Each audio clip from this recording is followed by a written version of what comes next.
Assalamualaikum warahmatullahi wabarakatuh. Hamdan syukranillah, salatan wassalaman ala rasulillah, amma ba'd. Perkenalkan kami dari kelompok pertama kelas 11 MIPA 1 SMA unggulan CT Arsal Foundation Sukoharjo yang akan mempresentasikan hasil kelompok kami mengenai perilaku sosial pengurusan jenazah dalam mata pelajaran Pendidikan Agama Islam dan Budi Pekerti. Adapun anggota dari tim kami yaitu Afidah Nuristiana Persensi 1, Alif Ananda Putra Persensi 2, Alia Fazilatunisa Persensi 3, dan Anastasia Ainun Azahra Persensi 4. Nah teman-teman, ternyata dalam perilaku sosial untuk mengurus jenazah kita nggak bisa asal-asalan. Dalam agama Islam, ada tahapan-tahapan dan langkah-langkah tertentu yang telah dijelaskan oleh para ulama melalui studi Al-Quran dan hadis yang mendalam. Dalam hal ini, kita mengetahui bahwasanya Islam memudahkan dan menjelaskan semua tata cara kehidupan manusia. Mau tahu gimana pembahasannya? Yuk, simak penjelasan berikut. Dalam perilaku sosial untuk mengurus jenazah, kita dihadapkan pada 3 situasi. Yang pertama adalah saat sedang sakit, yang kedua adalah saat nazah atau sakaratul maut, dan yang ketiga adalah saat meninggal dunia. Yuk kita bahas yang pertama, yaitu saat sedang sakit. Dalam agama Islam, kita disunahkan untuk menjenguk saudara atau saudari kita yang sedang sakit. Nah, langkah pertama yang harus kita lakukan yaitu mendoakan yang sakit agar mendapat kesembuhan. Aisyah radhiyallahu anhu meriwayatkan bahwa ketika Rasulullah Shallallahu alaihi wasallam pergi menjenguk orang sakit, maka Rasulullah berdoa, Allahumma rabbana simudhibal bas أزفي وأنت الشافي لا شفاء إلا شفاؤك شفاء لا يغادر سقما. Yang artinya, ya Allah, Tuhan manusia, zat yang menghilangkan penyakit, mohon sembuhkanlah karena Engkau adalah zat yang maha menyembuhkan. Tiada kesembuhan kecuali kesembuhan yang Engkau anugerahkan. Kesembuhan yang tidak lagi dihinggapi sakit. Hadis riwayat Bukhari. Yang kedua adalah membacakan surat Al-Fatihah di dekat yang sedang sakit. Dan yang ketiga adalah menanyakan kesehatan yang sedang sakit dan memberinya motivasi yang menyenangkan hati. Dan yang terakhir adalah tidak berlama-lama ketika menjenguk yang sedang sakit dan memilih waktu yang tepat, yaitu pagi, sore, atau malam, bukannya di tengah siang. Selanjutnya adalah gimana sih perilaku sosial kita terhadap jenazah yang dalam situasi nazah atau sakaratul maut? Nah, ada 4 langkah yang bisa kita lakukan. Yang pertama adalah menidur miringkan orang tersebut ke sisi badan sebelah kanan untuk menghadapkan wajahnya ke arah kiblat. Bila hal ini dirasa susah, maka menelentangkannya dengan posisi kepala sedikit diangkat sehingga wajahnya menghadap ke kiblat. Demikian pula, kedua ujung kakinya juga disunahkan untuk dihadapkan ke arah kiblat. Yang kedua adalah mentalkin atau menuntun untuk mengucapkan La ilaha illallah yang artinya tiada yang berhak disembah selain Allah. Yang ketiga adalah mendoakan. Nah, di sini teman-teman, adapun membacakan surat Yasin di sisi orang yang meninggal atau menghadapkan ke arah kiblat, amalan tersebut tidak ada dalilnya. Namun, sangat dianjurkan oleh para ulama.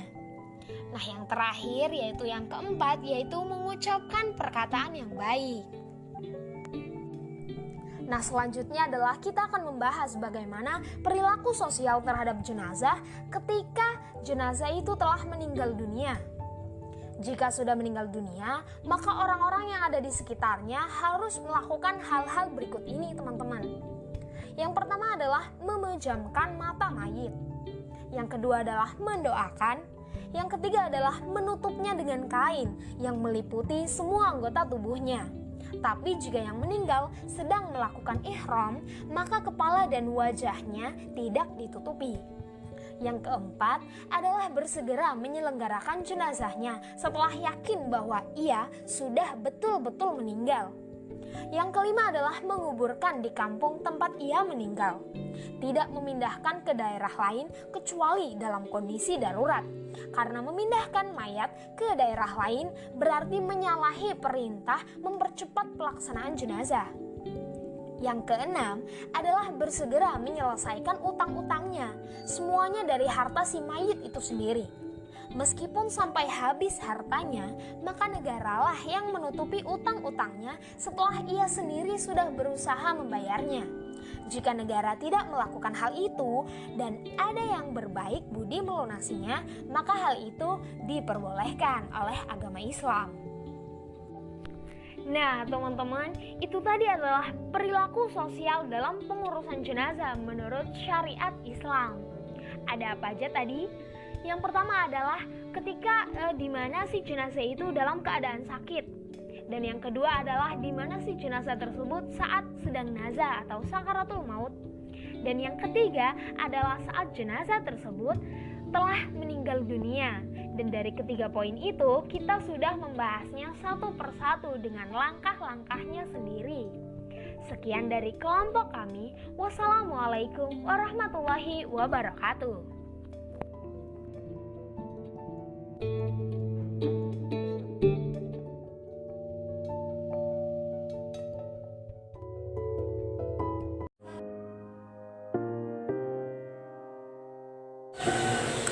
Nah, di sini saya akan menjelaskan jenazah yang wajib dimandikan.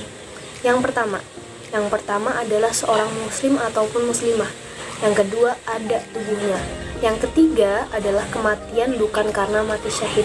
Yang keempat adalah bukan bayi yang meninggal karena keguguran.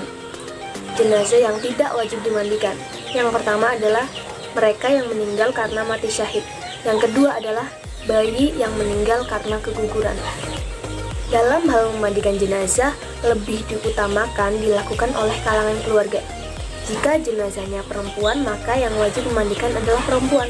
Jika jenazahnya laki-laki, maka yang wajib memandikan adalah laki-laki. Nah, apabila jenazah berusia di bawah 7 tahun, maka yang boleh memandikan boleh laki-laki ataupun perempuan. Peralatan yang digunakan untuk memandikan jenazah. Yang pertama, tempat untuk memandikan jenazah pada ruang yang tertutup. Yang kedua, air putih secukupnya. Yang ketiga, sabun, air kapur barus, dan wangi-wangian. Yang keempat, sarung tangan untuk memandikan. Yang kelima, potongan atau gulungan kain kecil-kecil. Yang keenam, kain basahan, handuk, dan lain-lain. Tata cara memandikan jenazah perempuan. Yang pertama yaitu posisikan kepala lebih tinggi dibandingkan anggota tubuh yang lainnya. Kemudian yang kedua, upayakan sebelum memandikan jenazah sebaiknya menggunakan sarung tangan terlebih dahulu.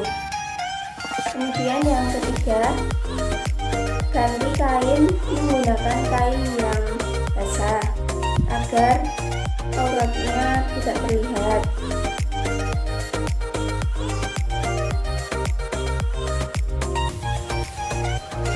Kemudian setelah itu gosok pada gigi, lubang hidung, lubang telinga, setelah ketiak, setelah jari tangan dan jari kaki, dan rambut. Kemudian setelah itu posisikan jenazah agar setengah duduk, kemudian tekan bagian perutnya agar semua kotoran keluar. Kemudian setelah itu siram seluruh tubuh sembari membaca niat. Niatnya yaitu nawaitul ghusla adaan an hadhil mayyitati lillahi ta'ala. Selanjutnya, jenazah diwujudkan seperti ketika sholat tanpa memasukkan air ke dua titik ini, yaitu mulut dan juga lubang hidung. Berikutnya, cuci rambut dan juga jenggot jenazah menggunakan air berbidara ataupun juga shampoo. Setelah itu, basuh seluruh tubuh jenazah menggunakan air. Dan yang terakhir, keringkan tubuh jenazah menggunakan handuk.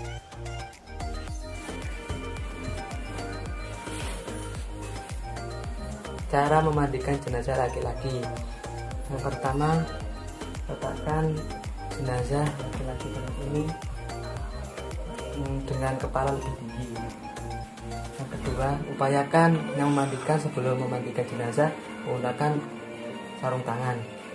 Yang ketiga yaitu ganti kain penutup jenazah menggunakan kain basah agar auratnya terjaga.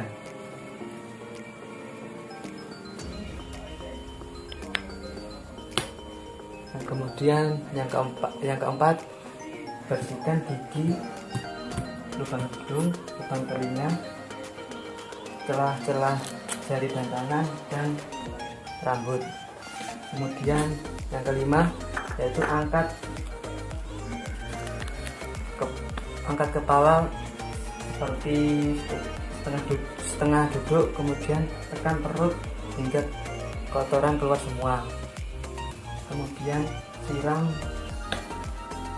seluruh anggota badan jenazah dengan niatnya yaitu berupa nawaitul khusla adaan hadzal mayyiti lillahi ta'ala sambil menyiram jenazah. Lalu basahilah jenazah dimulai dari bagian kepala, lanjut kaki kanan, kemudian kaki kiri. Selanjutnya basahilah jenazah menggunakan air yang bersih, lalu dilap menggunakan handuk yang kering dan halus. Selanjutnya siramlah menggunakan air kapur barus.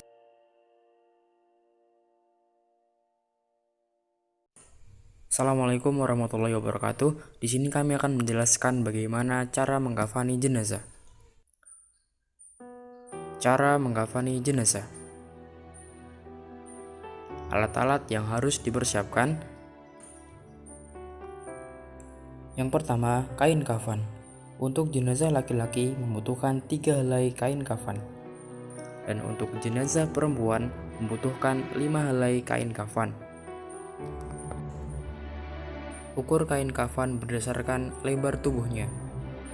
Apabila lebar 30 cm, maka kain kafan yang dibutuhkan selebar 90 cm. Dan apabila lebar 40 cm, maka kain kafan yang dibutuhkan selebar 120 cm.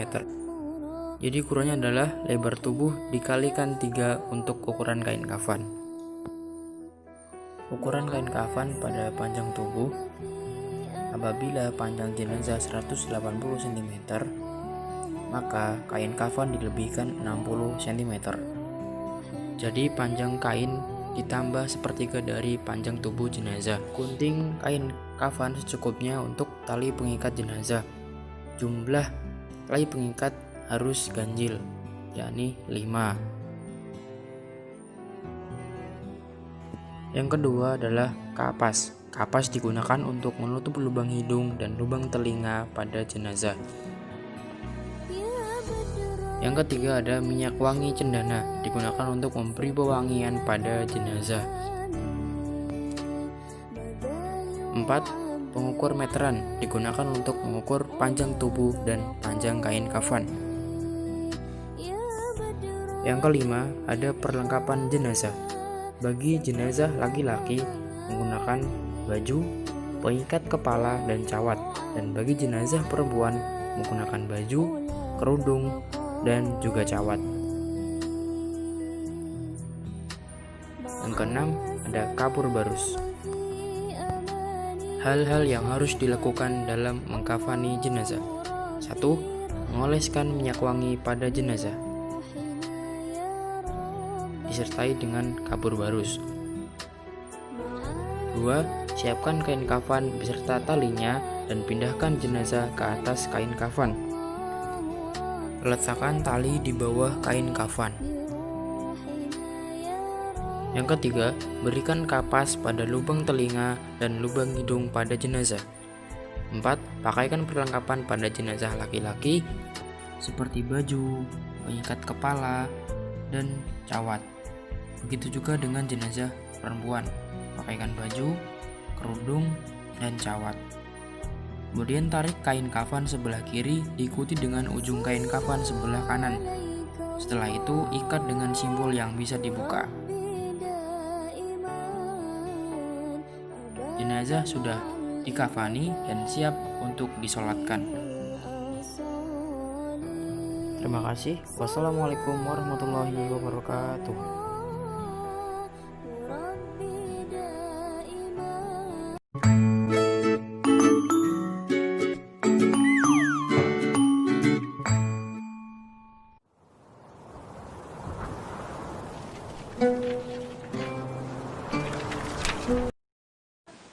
Di suatu hari, ada yang meninggal di dekat sekolah. Anak-anak SMA Unggulan Cita Arsa Foundation Sukoharjo takziah ke rumah duka. Kenapa Banu membawa sajadah? Oh, Banu belum paham bahwa dalam sholat jenazah tidak membawa sajadah karena tidak memakai sujud. Kenapa bisa seperti ketakutan? Ternyata dia takut melihat jenazah itu. Tidak perlu takut, Aisyah. Kelak, kita semua akan kembali kepada Allah Subhanahu wa Ta'ala. Semua siswa melakukan sholat jenazah dibantu oleh Ustadz Fawaz. Perlu diperhatikan posisi imam di hadapan jenazah. Posisi imam sejajar kepala jenazah apabila jenazah laki-laki, dan posisi imam sejajar dengan perut jenazah apabila jenazah perempuan. Sholat jenazah diawali dengan Sholli ala hayal mayyiti arba'at takbiratin fardul kifayati ma'muma lillahi ta'ala. jika jenazah perempuan, bacaannya Usolli ala hadhil mayyitati arba'a takbiratin fardul kifayati ma'muman lillahi ta'ala. Salat jenazah dilakukan dengan 4 takbir. Takbir yang pertama, A'udzu billahi minasyaitonir rajim.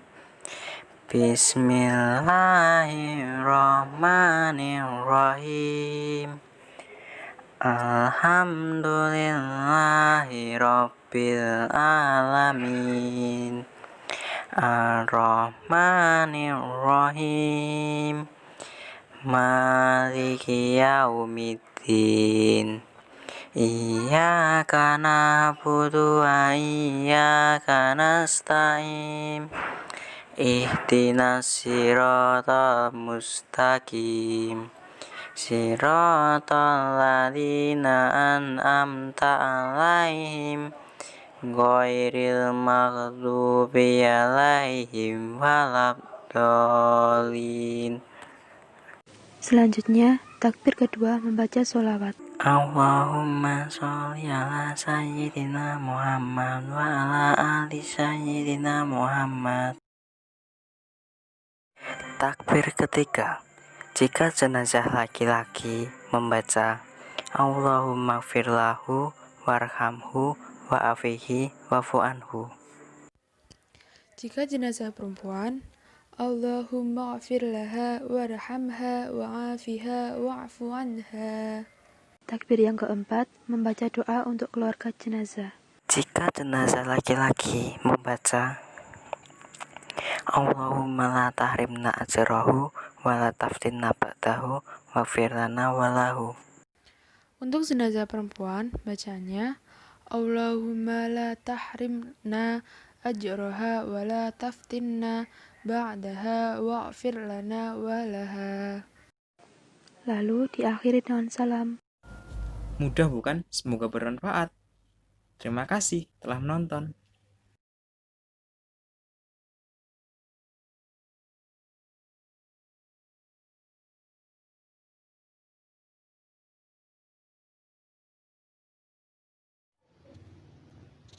Terdapat beberapa ketentuan-ketentuan pemakaman jenazah sesuai syariat Islam. Yang pertama, mempersiapkan lubang kubur. Kedalaman lubang kubur setinggi orang yang berdiri di dalam dengan tangan melambai ke atas. Kemudian lebarnya berukuran 1 ziro atau 1 hasta lebih 1 jengkal. Hal ini dilakukan agar bau jenazah tidak tercium dan tidak dimakan oleh burung atau hewan pemakan bangkai.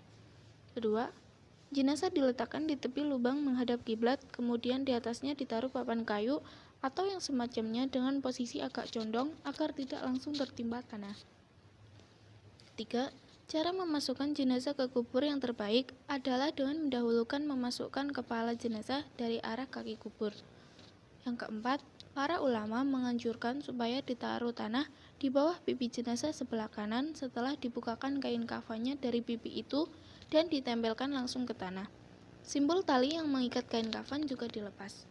Kelima, waktu memasukkan jenazah ke liang kubur dan meletakkannya dianjur membaca doa seperti Bismillahi wa ala millati Rasulillah, yang artinya dengan nama Allah dan atas agama Rasulullah menurut hadis riwayat At-Tirmizi dan Abu Daud. Keenam, untuk jenazah perempuan dianjurkan membentangkan kain di atas kuburnya pada waktu dimasukkan ke liang kubur, sedangkan untuk mayat laki-laki tidak dianjurkan. Yang ketujuh, setelah jenazah sudah diletakkan di liang kubur, dianjurkan untuk mencurainya dengan tanah 3 kali dengan tangannya dari arah kepala mayit lalu ditimbun tanah. Yang kedelapan, berdoa setelah selesai menguburkan jenazah. Takziah. Apa itu takziah? Takziah artinya melayat atau mengunjungi seseorang yang sedang ditimpa musibah kematian dari salah satu seorang keluarganya. Menurut para ulama, takziah berarti mendatangi orang yang tertimpa musibah untuk menghibur dan memotivasi mereka agar lebih bersabar, menyampaikan hiburan atau mengingatkan pahala yang Allah janjikan, dan mendoakan keluarga yang ditinggalkan serta orang yang meninggal. Menurut Imam Al-Ghazali, ada 4 macam adab dalam bertakziah dalam kitab Al-Adab Fiddin, yaitu 1. Menghindari hal tabu. Dalam bertakziah, kita harus memperhatikan detail hal-hal yang tidak pantas ditampilkan. Misalnya, jangan berpenampilan mencolok, memakai pakaian mewah, atau parfum yang menyengat. 2. Menunjukkan perasaan duka. Ketika sedang bertakziah, hendaknya kita menunjukkan perasaan duka yang tulus kepada keluarga yang sedang kehilangan dan juga mendoakan mereka. Yang 3. Tidak banyak bicara. Saat menemui keluarga yang sedang kehilangan, hendaknya kita bisa menjaga diri agar tidak banyak bicara. Yang 4. Tidak mengumbar senyum. Saat bertakziah, sebaiknya kita tidak terlalu banyak mengumbar senyum, hingga membuat orang lain tidak suka memandang kita. Diperbolehkan senyum seperlunya, misalnya ketika bertatap muka dengan pelayat lainnya, atau memberikan penghiburan kepada keluarga yang ditinggalkan. Hindari menunjukkan senyum yang menunjukkan perasaan gembira. Ziarah kubur. Dalam syariat Islam, ada beberapa tata cara dalam berziarah. Yang pertama, berwudu. Kedua, ucapkan salam kepada ahli kubur. Yang ketiga, menghadap ke kiblat saat berdoa untuk almarhum dan zikir. Yang keempat, kirimkan doa untuk almarhum, yaitu dengan membaca takbir, tahmid, zikir, dan doa-doa yang dikhususkan untuk mayit. Kemudian sebagai penutup membaca Al-Fatihah. Kelima, membaca ayat-ayat pendek, yaitu didahului dengan Al-Fatihah, kemudian surat Al-Ikhlas, Al-Falaq, dan An-Nas. Yang keenam, jangan duduk atau menginjak bagian atas kuburan. Yang ketujuh, jangan melakukan hal-hal yang berlebihan, seperti meminta sesuatu pada kuburan, karena perbuatan tersebut termasuk musyrik.